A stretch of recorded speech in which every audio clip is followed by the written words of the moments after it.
I think this country needs complete change. We have been invaded. Now, I live in Lincolnshire, and I'm about 13 miles out of Skegness. And the immigrants that are in there, and I do go on the marches, and no, I am not racist, and no, I am not far right.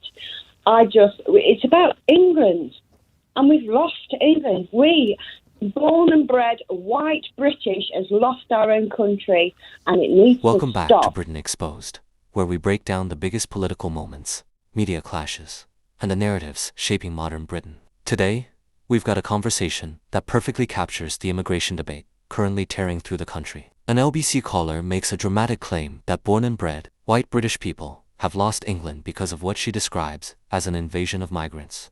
Strong words, emotional words, and words that millions of people, rightly or wrongly, increasingly feel comfortable saying out loud. But here's where things get interesting. Because instead of simply nodding along or letting the claims go unchallenged, LBC host Tom Swarbrick decides to push back hard. What follows is a tense exchange packed with bold accusations, uncomfortable questions, and a serious reality check based on facts rather than fear. And trust me, this conversation goes in directions you probably won't expect. Before we dive into the full story, comment where you're watching from, and don't forget to like and subscribe so you don't miss the next one. Now, let's watch this together, and afterwards, we'll break down exactly what this debate reveals about the state of Britain today.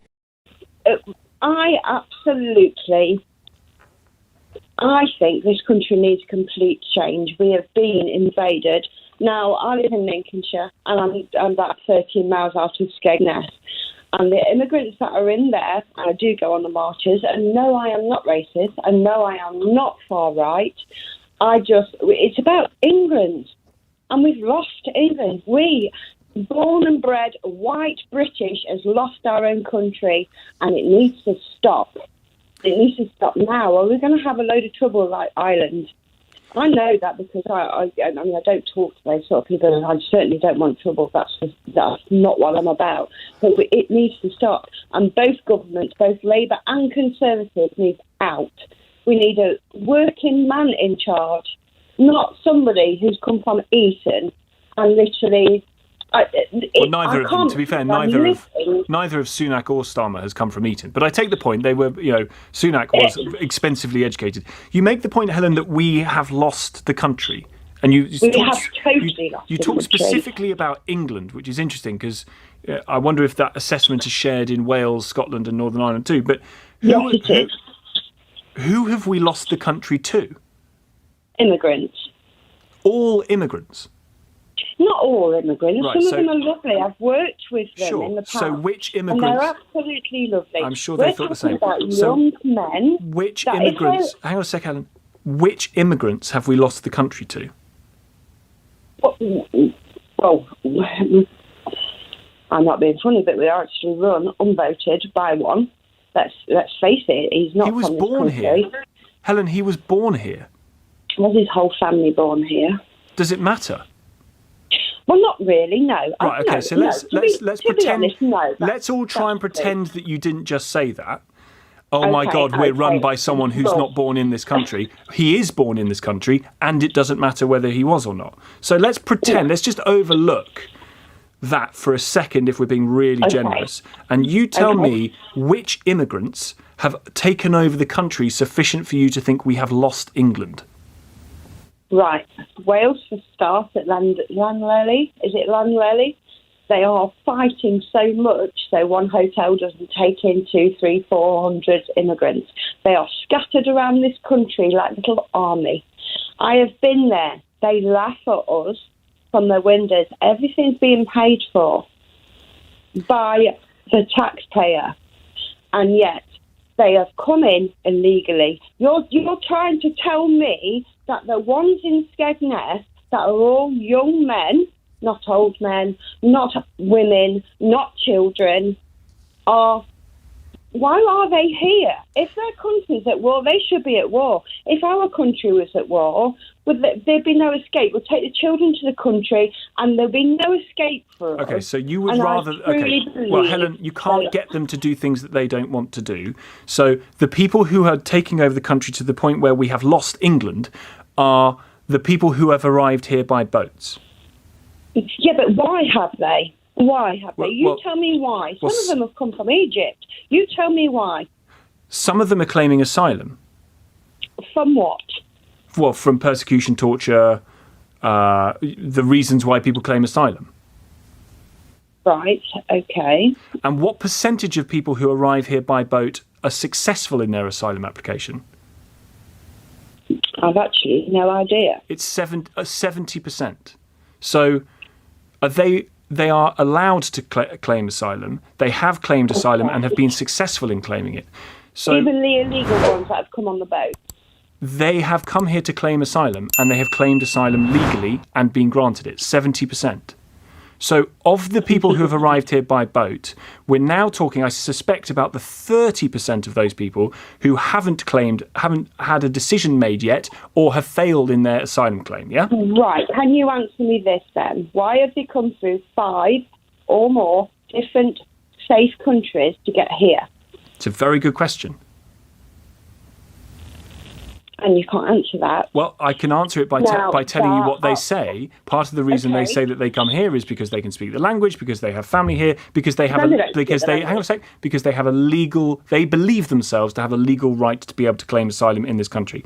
But Helen, if we're talking about having lost England, you have lost England to 30% of 40,000 people. Do you really, honestly, hand on heart, believe your entire nation, built upon thousands of years of history, integration, collective will and achievement, has been lost to a handful of people? No, it's not a handful of people, isn't it? Is it? We know it's not a handful of people. In the grand scheme of this country, it's not 800,000 people. My God. It is. Where do you get 800,000 from? Where do you get that number from? So no, and the internet on official sites, not like Facebook or something like that. Right. But let me just stop you there. No, I'm going to stop you because you need stopping. That figure of 800,000 is closer to the number of people who have come into this country legally. That number is closer to the net migration figure, and those people, Helen, have come here to work legally. Gentlemen, they are the people who come to work. There was a gentleman that was on earlier said that it is literally the lady that was speaking. I can't remember her name. Was literally done it. This is done by the government.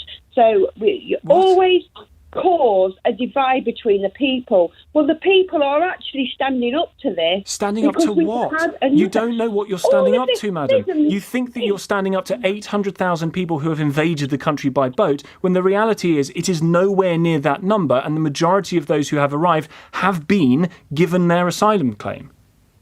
But why should we be doing this when most people of England are on the raft from the COVID? Convid? COVID.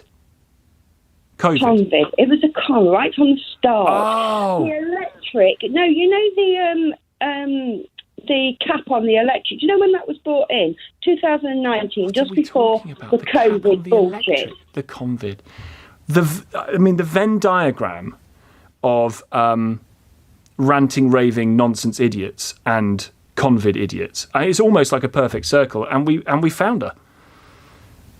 Helen, you need stopping. You need to think. All right, so there we have it. Back then, Tom Swarbrick completely dismantled those arguments with facts, challenging the idea that England had somehow been lost to migrants. But here's the interesting part. Fast forward to today, and many of the same talking points that were once pushed back against have moved much closer to the political mainstream. Immigration is now at the center of political debate. Governments are introducing tougher asylum policies, and narratives that once sounded extreme are being discussed daily. So how did that happen? Well, many would argue it's the power of repetition. Public figures, commentators, and online personalities have spent years amplifying these concerns until they became impossible to ignore. But there's an even bigger question here.